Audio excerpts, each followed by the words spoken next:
Good morning all of you. चलिए आज हम चर्चा करने वाले हैं प्रेजेंट कंटिन्यूअस टेंस का। जो इसका बनाने का प्रेजेंट कंटिन्यूअस टेंस की पहचान हम लोग पढ़ लिए थे और आज हम शुरू करेंगे प्रेजेंट कंटिन्यूअस टेंस का निगेटिव सेंटेंस जो आपको मिलेगा उसको हम कैसे ट्रांसलेट करेंगे।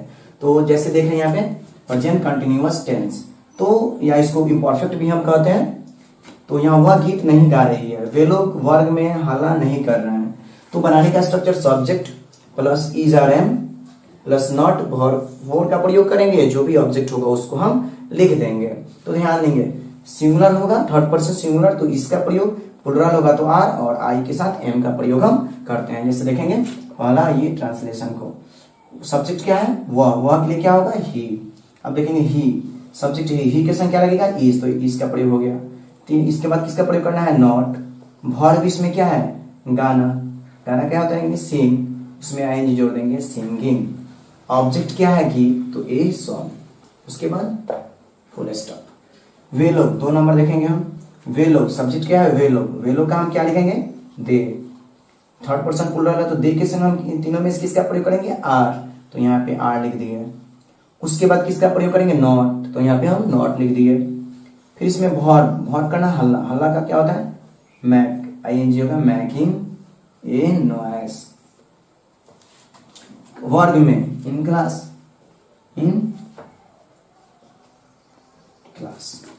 दे are not making a noise in class या इन द क्लास आप लिख सकते हैं, गलती नहीं होगा इन द क्लासरूम या क्लास।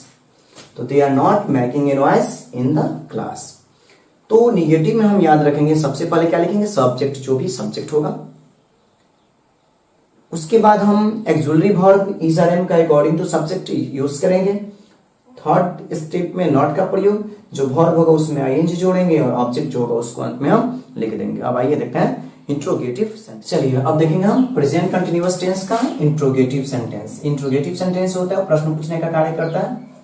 चलिए तो ये इंट्रोगेटिव सेंटेंस में क्या होता है, क्या से शुरू होता है। जैसे मान लीजिए एग्जांपल हम लिख देते हैं कि क्या भालू दौड़ रहा है। एक और एग्जांपल की बात कर लें तो जैसे क्या हम विश्राम कर रहे हैं। एक और एग्जांपल की बात अगर कर लें क्या वे लोग गप्पे हाँक रहे हैं। तो जो भी सेंटेंस हमने दिया है नॉट ऑफ इंट्रोगेशन मार्क, ध्यान देंगे जो भी सेंटेंस यहाँ पे दिया गया है सभी क्या से शुरू हो रहा है, यानी ये सभी इंट्रोगेटिव सेंटेंस है। तो इसको ट्रांसलेट करने के लिए हम याद रखेंगे structure according to subject use करेंगे। पहले is are am plus subject, यानी सब्जेक्ट के अनुसार इसका प्रयोग करेंगे इज आर एम प्लस। उसके बाद अगर इंट्रोगेटिव प्लस निगेटिव रहे आपके पास, इंट्रोगेटिव प्लस निगेटिव तो यहाँ पे नॉट का प्रयोग प्लस उसके बाद वर्ब आईएनजी प्लस ऑब्जेक्ट। ध्यान से देखेंगे सब्जेक्ट के अनुसार पहले इज आर एम का प्रयोग हम जो होगा उसको कर लेंगे, फिर सब्जेक्ट लिखेंगे, फिर जो वर्ब होगा उसमें आईएनजी जोड़ेंगे, फिर उसके बाद ऑब्जेक्ट लिखेंगे। तो ध्यान देंगे यहाँ पे कि सबसे पहले हम भालू यहाँ पे दौड़ रहा है सिंगुलर बोध हो रहा है, तो भालू के लिए हम क्या लिखेंगे सबसे पहले सिंगुलर तो इसका प्रयोग करेंगे। तो यहाँ लिखेंगे इज, भालू का द बियर, दौड़ना का क्या होता है रन, क्या होता है R U N double N, इसमें वर्ब में जो होता है लिखते हैं आर द बियर रनिंग। क्या हम लोग विश्राम कर रहे हैं 2 नंबर, तो हम लोग का स्पेलिंग वी होता है, तो हम लोग के अनुसार क्या होगा प्लुरल है तो आर वी। आप विश्राम करना क्या होता है रेस्टिंग, क्या होता है रेस्टिंग, तो क्या लिखेंगे आर वी रेस्टिंग। उसके बाद थर्ड नंबर देख लेंगे हम कि क्या वे लोग के अनुसार क्या होगा, वे लोग प्लुरल है थर्ड पर्सन प्लुरल, तो इसके संग किसका प्रयोग आर का, तो आर वे लोग के लिए क्या लिखेंगे दे। और गप हकना क्या होता है ऑस्पिंग होता है GOSSIPI कर लेंगे। सबसे पहले आप अकॉर्डिंग टू सब्जेक्ट के अनुसार इज आर एम का प्रयोग करेंगे प्लस सब्जेक्ट फिर वर्ब 4 प्लस ऑब्जेक्ट। चलिए तो इसको आप इससे रिलेटेड एक्सरसाइज को आप खुद प्रैक्टिस करेंगे। WH वर्ड्स, तो WH वर्ड्स की हम एग्जांपल बात कर लेते हैं। एज एग्जाम्पल ये जो होगा क्यों कैसे कब कहां से शुरू होगा, जैसे कि मान लीजिए वह विद्यालय से कब लौट रहा है, कब लौट रहा है, वह विद्यालय से कब लौट रहा है। तुम क्यों चिल्ला रहे हो, क्यों चिल्ला रहे हो, ध्यान नहीं है। तो इसमें देख रहे हैं कि कब क्यों कैसे रहेगा, तो उसको हम WH वर्ड बोलेंगे। तो इसके बनाने का स्ट्रक्चर WH वर्ड के बारे में बताए थे आपसे कि सबसे पहले WH words why what where whom जो रहता है उसको लिखते हैं, व्हेन वाई व्हाट वेयर हुम रहता है उसको पहले लिखते हैं। तो WH words plus according to subject प्रयोग करेंगे हम, is are am plus subject, यानी सब्जेक्ट के बाद उसके बाद किसका प्रयोग करेंगे, इज आर एम का plus subject plus verb four ING plus object, not of interrogation mark. अगर ध्यान रखेंगे अगर इसमें नॉट होगा तो सब्जेक्ट के बाद भी नॉट लिख सकते हैं या इजंट आरंट एमंट भी कर सकते हैं, यानी सिंपल यहाँ पे बेस्ट होगा कि सब्जेक्ट के बाद यहाँ पे आप नॉट लिखेंगे अगर सेंटेंस में नॉट मिले तो। चलिए देखते हैं एग्जाम्पल इसकी। सबसे पहले हमें क्या लिखना है, WH वर्ड। तो इसमें WH वर्ड क्या है, कब, कब का स्पेलिंग क्या होता है, व्हेन, हो गया। अब देखेंगे हम सब्जेक्ट को नोटिस करेंगे, सब्जेक्ट इसमें क्या है, वह है, तो सब्जेक्ट वह है, तो वह का क्या होता है, ही, वह का क्या होता है, ही के संग क्या लगता है, इज, तो इज सब्जेक्ट क्या है, वह के लिए ही। उसके बाद लौटना का आप स्पेलिंग जानते हैं, रिटर्न होता है, RETURN, रिटर्निंग विद्यालय से, returning from school, returning from school, not of interrogation mark. तुम क्यों चिल्ला रहे हो, तो क्यों के सबसे पहले WH वर्ड लिखना है, क्यों का क्या हो जाएगा, वाई। उसके बाद तुम के अनुसार क्या लगेगा, आर, सब्जेक्ट क्या है, सब्जेक्ट तुम के लिए क्या होगा, यू, चिल्लाना का क्या होता है, shouting, SHOUTING, not of interrogation. आइए अब हम विशेष बात करेंगे इसके प्रेजेंट कंटिन्यूअस टेंस या इम्परफेक्ट जो टेंस है इसके प्रयोग हम कैसे करेंगे। एग्जाम्पल में आएगा तो 4 एग्जाम्पल में जो भी क्वेश्चन इससे रिलेटेड पूछेंगे गैप फिल द गैप्स के लिए, तो 4 ऑप्शन आते हैं और चारों ऑप्शन में से हमें सुटेबल प्रयोग करना होता है। तो चलिए देखते हैं पहला नियम, रूल हमारा फर्स्ट, प्रेजेंट कंटिन्यूअस का फर्स्ट।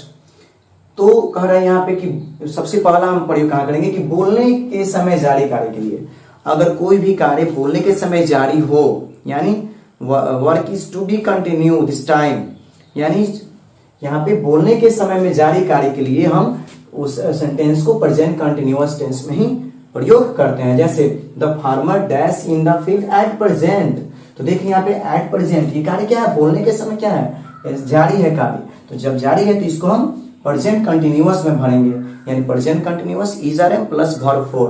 तो देखिए ऑप्शन में क्या है, इज प्लाउजिंग, तो यहाँ पे भर देंगे इज प्लाउजिंग, जो कि हमारा आंसर सही होगा।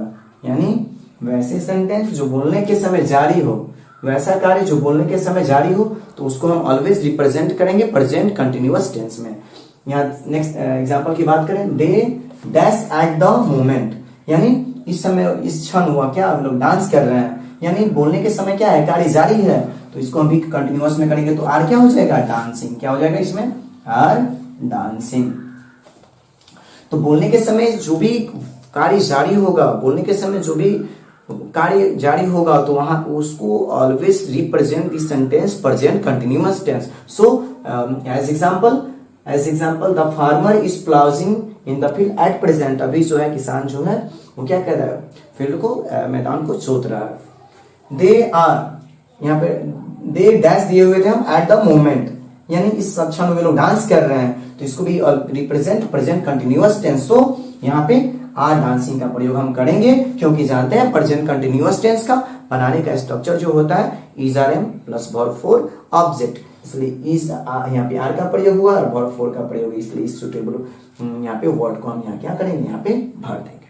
और यहाँ पे देखेंगे इस नोट में कि जिस सेंटेंस में अगर हमें now at present currently at the moment हो, जिस सेंटेंस में सुटेबल प्रयोग करना हो वर्ब का, और ये सब अगर हमें यहाँ पे जो वर्ड दिए गए हैं अगर सेंटेंस में दिखाई पड़े या हो, तो उसको हम प्रेजेंट कंटिन्यूअस में ही उसके फिल द गैप्स को मतलब सुटेबल प्रयोग करेंगे। चलिए देखते हैं, अब देखेंगे यहाँ पे प्रेजेंट कंटिन्यूअस का जो हम प्रयोग सीख रहे हैं इसके अगले रूल। तो इसके एक पढ़ लिए, 2 नंबर हम देखेंगे। पहला 2 नंबर में हम क्या पढ़ेंगे कि बताएंगे वर्तमान में अस्थायी तौर पर, जैसे अस्थायी तौर पर चल रहे कार्य को बताने के लिए, अस्थायी तौर पे चल रहे कार्य को बताने के लिए हम उसको प्रेजेंट कंटिन्यूअस टेंस में उसका प्रयोग करेंगे। तो इसमें क्या हो जाएगा, प्रेजेंट कंटिन्यूअस अस्थायी तौर से काम चल रहा है कि I dash A translation book this days, आजकल इन दिनों में ट्रांसलेशन का बुक पढ़ रहा हूँ, बना रहा हूँ। तो इसमें क्या होगा, इसको हम अस्थायी तौर पे चल रहा है, अभी खत्म नहीं हुआ है, तो इसको हम क्या लिखेंगे, प्रेजेंट कंटिन्यूअस में क्या भरेंगे, इसमें एम राइटिंग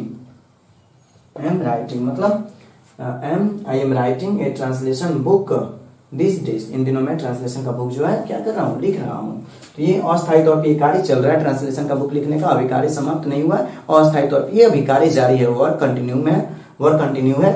तो यहाँ पे इस टाइप के जो भी सेंटेंस होंगे अस्थायी तौर पे चल रहे कार्य को बताने के लिए उसको हम always this type of sentence को रिप्रेजेंट करेंगे प्रेजेंट कंटिन्यूअस टेंस में। तो चलिए यहाँ पे तो समझ में आ गया, आई क्या होगा, M writing a translation book this days. Next है, इसके बाद हम 3 नंबर, लंबी अवधि से जारी कार्य जो बोलने से पहले प्रारंभ हो, बोलने से पहले अगर कोई कार्य प्रारंभ हो तो उसको हम प्रेजेंट कंटिन्यूअस टेंस में ही डिनोट करेंगे। जैसे इंडिया डैश डैश, तो क्या यानी लंबी अवधि से विकास करने का कार्य पहले से जारी है और अभी चल रहा है। तो इसमें हम क्या भरेंगे, इज डेवलपिंग, क्या भरेंगे, इज डेवलपिंग। ये हो जाएगा कि लंबी अवधि से कार्य जो हम मान लीजिए कि लंबी अवधि से कोई कार्य कर रहे हैं और अभी भी उससे मतलब वो जारी है, तो उसको भी हम प्रेजेंट कंटिन्यूअस टेंस में उसको डिनोट करेंगे। वर्तमान की आदत जैसे हम बोलते हैं कि मैं प्रतिदिन खेल रहा हूँ, जैसे कि जो हैबिट है वो कंटिन्यू हम कर रहे हैं, तो उसको हम प्रेजेंट कंटिन्यूअस टेंस में उसका प्रयोग करेंगे। जैसे देखेंगे यहाँ, वर्तमान की आदत बताने हेतु, जैसे सेंटेंस में आपको मिलेगा कंटिन्यूअसली, ऑलवेज, ऑफ्टन, फॉरएवर, तो उसको हम प्रेजेंट कंटिन्यूअस टेंस में उसका प्रयोग करेंगे। जैसे देखेंगे, his wife dash continuously dash morning, हमेशा वो क्या करती है, डिमांड कर रही है, यानी जो है ये आदत है पैसा का डिमांड करना। तो इसमें हम यहाँ क्या करेंगे, वाइफ के अनुसार इज, और कंटिन्यूअसली क्या हो जाएगा, यहाँ डिमांडिंग हो जाएगा, डिमांडिंग। तो चलिए, तो यहाँ पे अभी आपने सीखा कि वर्तमान में अस्थायी तौर पर चल रहे कार्य जो भी हो उसको हम प्रेजेंट कंटिन्यूअस टेंस में लिखेंगे, और लंबी अवधि से जारी कार्य जो बोलने से पहले प्रारंभ हो, बोलने से पहले कोई कार्य प्रारंभ हो तो उसको भी प्रेजेंट कंटिन्यूअस टेंस में, और आदतों को भी हम प्रेजेंट कंटिन्यूअस टेंस में ही डिनोट करेंगे। तो चलिए आइए देखते हैं इसके अगला। चलिए अब हम देखेंगे प्रेजेंट कंटिन्यूअस टेंस का 5 नंबर नियम। निकट भविष्य की जो भी हमारा निश्चित योजना को बताना हो तो उसको हम प्रेजेंट कंटिन्यूअस में ही प्रयोग करेंगे। जैसे देखिए, the president is visiting Patna on Monday. Next, भविष्यवाणी करने हेतु इस टेंस का भविष्यवाणी करना होगा तब भी हम प्रेजेंट कंटिन्यूअस टेंस का प्रयोग करेंगे। The film is going to be big hit. तो हमने इस प्रेजेंट कंटिन्यूअस टेंस में 6 इसके स्पेशल रूल्स को पढ़े, और जितने भी टेंस हम पढ़ेंगे 12 टेंस का जो भी है 5-7 जो भी नियम से विशेष प्रयोग का उसको हम साथ साथ पढ़ते चलेंगे। और उसके बाद जो भी हमारा टाइम इन टेंस से संबंधित फिल द गैप्स होगा उसको हम कुछ एक्सरसाइज भी प्रैक्टिस करवाएंगे। और मैं आपसे बता दूं कि जो एकलव्य ट्यूटोरियल बसंतपुर जो चैनल है उस चैनल को आप सब्सक्राइब करें, बेल आइकॉन को जरूर क्लिक करें ताकि जो भी वीडियो अपलोड हो वो इसलिए आपके पास पहुंच सके। और आप पार्ट वाइज करके जो भी इंग्लिश की वीडियो अपलोड रहे हैं पार्ट वाइज करके आप कंप्लीट करें, नोटबुक अपना तैयार करें और मेहनत करें, क्योंकि बिना मेहनत का कुछ नहीं हो सकता है। और जब हम मेहनत करें तो आप भी मेहनत कीजिए और अच्छा से पढ़ाई कीजिए, पढ़िए, समझिए। एक जो भी क्वेश्चन समझ में नहीं है, जो भी टॉपिक समझ में नहीं है उसको बार बार आप देखें, लिख कर सीखने का प्रयास करें, तभी जाके हो सकता है। अदरवाइज पढ़ाई अगर समझ में नहीं आएगा तो फिर आपके लिए इंग्लिश जो है वो एक बोझ बर्डन बन जाएगा, फिर आप उस सब्जेक्ट से कटे कटे रहने लगेंगे। तो पढ़ाई में तभी मन लगता है जब हम शुरू में मेहनत करेंगे, समझेंगे, तो समझ में जब आने लगेगा तो श्योर है कि हमारा पढ़ाई में मन लगने लगेगा और हम मेहनत करके काफी आगे बढ़ेंगे। तो आप इस चैनल को सब्सक्राइब, लाइक और शेयर जरूर करें, और फिर मिलते हैं अगले क्लास में।